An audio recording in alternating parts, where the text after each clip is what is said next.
Hi అండి అందరికీ welcome back to LS properties. ఈరోజు మనకి బ్యాంక్ ఆప్షన్లో కమర్షియల్ రెంటల్ ప్రాపర్టీ మనకి సేల్కి అయితే వచ్చింది. మీకు డీటెయిల్స్ అన్నీ క్లియర్గా వీడియోలో తెలియజేస్తాను. వీడియోని అయితే మీరు ఎక్కడ స్కిప్ చేయకుండా ఎండ్ వరకు అయితే చూడండి. ఈ ప్రాపర్టీ తాలూకు లొకేషన్ మనకి పటపట్ల ఇంకా డిమార్ట్ రోడ్ అండి. డిమార్ట్ రోడ్ ఫేసింగే వస్తుందండి ప్రాపర్టీ. ఇది టోటల్గా 258 గజాలండి. రోడ్డు ఫేసింగ్ కమర్షియల్ వస్తుంది, బ్యాక్ సైడ్ రెసిడెన్షియల్ వస్తుందండి. మంచి రెంటల్ ఇన్కమ్ ప్రాపర్టీ అండి. ఇది ఈస్ట్ ఫేసింగ్ వస్తుంది. మన ప్రాపర్టీ ముందు రోడ్డు మనకి 80 అడుగుల తార్ రోడ్డు అండి. బ్యాంక్ ఆప్షన్లో మనకి సేల్కి వచ్చింది. చూడొచ్చు, ప్రాపర్టీ చాలా బాగుంటుందండి. అలాగే ప్రాపర్టీ తాలూకు కాస్ట్ బ్యాంక్ ఆప్షన్లో రిజర్వ్ ప్రైస్ 2,42,00,000 అండి.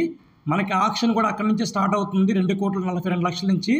సో ఎవరైనా ఇంట్రెస్ట్ ఉంటే కనుక స్క్రీన్ మీద కనిపిస్తున్న నెంబర్ కాల్ చేయండి. మీకు ప్రాపర్టీ అయితే విజిట్ చేయిస్తామండి.